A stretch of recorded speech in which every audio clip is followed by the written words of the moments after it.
ദീനിനു വേണ്ടി വേണമെങ്കിൽ പിതാവിനെയും കൊല്ലാം. വിവാദങ്ങൾക്ക് തിരികൊളുത്തി മുജീബ് മുഹമ്മദിന്റെ 5ാം വേദം ഏപ്രിൽ 26-ന്, അതായത് ലോക്സഭാ തിരഞ്ഞെടുപ്പ് കഴിഞ്ഞ് അടുത്ത ദിവസം തിയേറ്ററുകളിലേക്ക് എത്തുന്ന ചിത്രമാണ് 5ാം വേദം.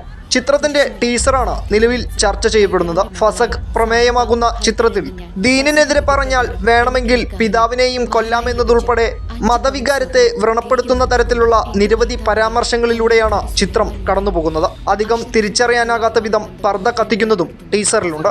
മുസ്ലിം പശ്ചാത്തലത്തിലുള്ള ചിത്രം ഇസ്ലാമിലെ അശാസ്ത്രീയ നയങ്ങളെ തുറന്നു കാട്ടുന്നതാണെന്നായിരുന്നു അണിയറക്കാർ വാർത്താ സമ്മേളനത്തിൽ വ്യക്തമാക്കിയിരുന്നത്.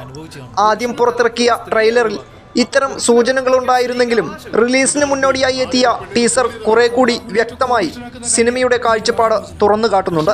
5ാം വേദം എന്ന പേരിൽ തീവ്രമായ വിഷയം കൈകാര്യം ചെയ്യുന്ന സിനിമയാണെന്നതാണ് ടീസറിലൂടെ വ്യക്തമാക്കുന്നത്.